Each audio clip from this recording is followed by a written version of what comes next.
Assalamualaikum warahmatullahi wabarakatuh. Perkenalkan, nama saya Salma Ramatasya dari kelompok 4. Pada kesempatan kali ini, saya akan menjelaskan itinerary Palembang 3 days 2 night pada hari pertama. Di hari pertama ini, kami menggunakan pola tipe ketiga karena titik awal berada di tengah dan juga memiliki dua rute yang berbeda. Jadi titik awal di hari pertama ini berada di Hotel Horizon, di mana hotel tersebut merupakan tempat menginap bagi para peserta. Pada pukul 7 hingga pukul 9, peserta breakfast di Hotel Horizon yang terletak di daerah Jalan Sudirman. Lalu setelah itu, pada pukul 9 hingga pukul 11, dilanjutkan menuju ke Museum Bala Putra Dewa yang terletak di daerah KM 5. Di museum ini, para peserta bisa menikmati peninggalan-peninggalan prasasti dari zaman Kerajaan Sriwijaya. Lalu selanjutnya, kita akan menuju ke Punti Kayu dari pukul 11 hingga pukul 1. Di Punti Kayu ini, para peserta bisa berfoto dan menikmati pemandangan alam yang rindang dan asri, dan juga bisa menikmati untuk melihat para satwa-satwa liar, seperti monyet, kuda, dan gajah. Lalu kemudian dilanjutkan untuk mengunjungi destinasi di arah Jakabaring. Dari jam 1 hingga jam 3, para peserta akan makan siang di Pindang Pegagan. Rasanya kurang lengkap jika mengunjungi Sumatera Selatan tanpa mencicipi pindangnya.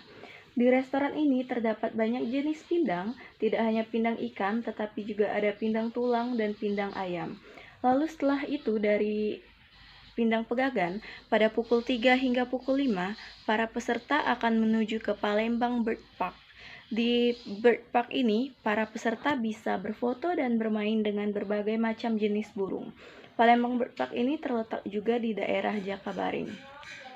Lalu, setelah itu, pada pukul 5 hingga pukul 7, para peserta akan menuju ke Riverside untuk makan malam. Di Riverside ini, para peserta bisa menikmati pemandangan alam dengan view Sungai Musi dan juga Jembatan Ampera. Lalu setelah makan, dari pukul 7 hingga pukul 9, para peserta akan mengunjungi Benteng Kuta Besak. Di Benteng Kuta Besak ini, para peserta bisa menikmati view Sungai Musi dan juga Jembatan Ampera, dan juga bisa membeli berbagai macam oleh-oleh seperti gantungan kunci, dan juga bisa menikmati mie tek-tek karena banyak para pedagang yang berjualan di daerah sana. Lalu setelah itu pukul 9, para peserta akan kembali lagi ke hotel untuk melakukan istirahat. Baiklah, itu dia itinerary pada hari pertama, dan itinerary pada hari kedua akan dilanjutkan oleh Saudari Bella Yulita. Terima kasih. Baiklah, terima kasih Salma Ramatasya. Selanjutnya saya Bella Yulita akan menjelaskan rute di hari kedua. Hari kedua menggunakan pola tipe ke-1 karena perjalanan menuju destinasi wisata hanya menggunakan satu rute dan kembali ke titik awal dengan menggunakan rute yang lain. Di hari pertama, start jam 7 sampai jam 9, breakfast di Hotel Horizon Ultima, siap-siap sebelum pergi menuju ke destinasi wisata. Selanjutnya, dari jam 9 sampai jam 11 menuju ke Kampung Kapitan. Di sini para wisatawan dapat melihat rumah-rumah khas Palembang dan mengabadikan momen mereka saat liburan di Palembang. Selanjutnya, dari jam 11 sampai jam 1 siang, menuju ke Gria Kain Tuan Kentang. Di sini para wisatawan dapat membeli kain khas dari Palembang, seperti kain blongsong, kain songket, kain jumputan. Tidak hanya itu, para wisatawan juga dapat membeli souvenir khas Palembang dengan motif songket dan motif-motif kain lainnya. Selanjutnya, dari jam 1 sampai jam 3 menuju ke PMP Uju.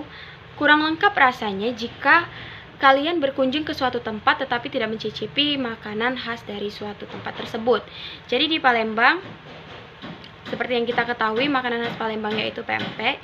Di PMP Uju ini sendiri tidak hanya menyediakan pempek, tetapi para wisatawan juga dapat mencicipi makanan seperti tekwan, model, dan makanan khas Palembang lainnya. Selanjutnya, setelah makan siang, dari jam 3 sampai jam 5 menuju ke Taman Purbakala Sriwijaya. Di sini para wisatawan dapat menikmati keindahan taman dan juga berfotoria dengan spot foto yang bagus. Selanjutnya, dari jam 5 sampai jam 7 makan malam di Martabak Har. Jika para wisatawan dapat Jadi para wisatawan dapat menyantap makan malam di martabak hari ini sendiri. Jadi jika para wisatawan ingin menyantap makanan lain, tidak ingin memakan makanan martabak hari, di dekat rumah makan martabak hari di dekat martabak hari ini sendiri terdapat banyak rumah makan lainnya yang menyediakan nasi goreng dan lain-lain. Terima kasih. Selanjutnya akan dijelaskan oleh Inga Rolin. Baiklah teman-teman, hari pertama dan hari kedua sudah secara detail dijelaskan oleh Salma Ramatasya dan Bella Yulita. Nah, untuk hari ketiga sendiri, saya sendiri yang akan menjelaskan. Untuk hari ketiga, kami pilih tipe ke-1. Kenapa kami pilih tipe ke-1? Karena hari ketiga ini adalah hari terakhirnya bagi wisatawan di kota kita.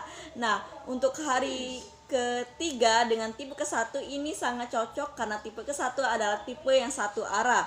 Nah, untuk destinasi dan tempat-tempat yang dikunjungi sendiri, tentu saja kamu sudah planning sedemikian rupa agar wisatawan tidak kecewa ataupun tidak bosan selama di perjalanan. Pada pukul 7 sampai pukul 9 tentu saja wisatawan tersebut sedang sarapan dan siap-siap untuk check out untuk diantarkan pulang. Pada pukul 9 sampai dengan pukul 11 kami stopkan para wisatawan untuk membeli khas kota Palembang seperti souvenir dan makanan di Lenggok. Kemudian pada pukul 11 sampai dengan pukul 1 wisatawan kami ajak ke Bukit Seguntang. Di sini view-nya sangat menarik dan sangat instagramable sehingga kami yakinin bahwa di sini mampu menarik wisatawan tersebut. Kemudian pada pukul 1 sampai dengan pukul 3 kami arahkan untuk ke rumah makan Palaparaya untuk makan siang. Pada pukul 3 sampai dengan selesai kami arahkan wisatawan untuk ke Bandara Sultan Mahmud Badarudin II untuk diantarkan pulang. Nah, dari penjelasan hari pertama sampai hari ketiga ada 2 tipe yang kami pilih, yaitu tipe ketiga dan tipe ke-1. Nah, tentu saja dari beberapa tipe ini kami punya alasan-alasan tersendiri kenapa kami pilih tipe ketiga dan tipe ke-1. Untuk tipe ketiga kami punya 5 alasan yang ideal yang menurut kami pas dan cocok untuk dipadu-padankan dalam tour package ini. Pertama yaitu kami memanfaatkan Hotel Horizon yang terletak di tengah kota sehingga wisatawan mudah dan cepat untuk mencapai destinasi tujuan.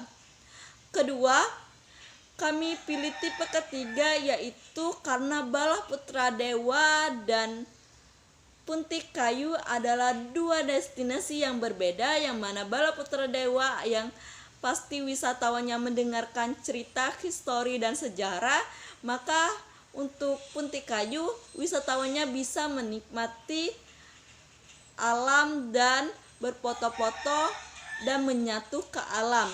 Sehingga dua destinasi ini kami kombinasikan agar wisatawan tidak merasa bosan. Selain itu, Bala Putra Dewa ini dan Puntik Kayu terletak di daerah kilometer yang kami bawakan wisatawan itu pada pukul 9 sampai pukul 2 siang, yang kita ketahui bahwa daerah kilometer tingkat kemacetannya menurun. Nah, untuk alasan keempat yaitu kami ajaklah wisatawan ke arah Ulu sehingga terbentuklah tipe ketiga. Kemudian tipe ketiga ini ialah kami melihat rute perjalanan yang bisa dan mampu memaksimalkan waktu sehingga destinasinya dapat banyak kita capai. Kemudian alasan tipe yang kami pilih yaitu tipe ke-1 ada 4 alasan. Pertama adalah bahwa tipe 1 ini adalah tipe yang ideal, yaitu tipe yang satu arah. Kemudian alasan kedua yaitu bahwa rute yang satu arah seperti kita ketahui dapat mengontrol biaya transportasi. Kemudian alasan ketiga ialah durasi waktu yang terbatas tapi mau memaksimalkan destinasi yang ingin kita capai, maka pilihan tepat ialah kita memilih tipe ke-1 ini. Kemudian alasan terakhir yaitu tipe ke-1 ini mampu membentuk sesuai keinginan yang biasanya wisatawan datang ke Palembang. Dari kedua tipe yang kami pilih, tentu saja menurut kelompok kami kedua tipe ini yang sangat ideal karena tipe rute yang satu arah sehingga menghemat biaya transportasi, wisatawan tidak bosan, dan yang paling terpenting wisatawan senang bekerja sama dengan tour package kami.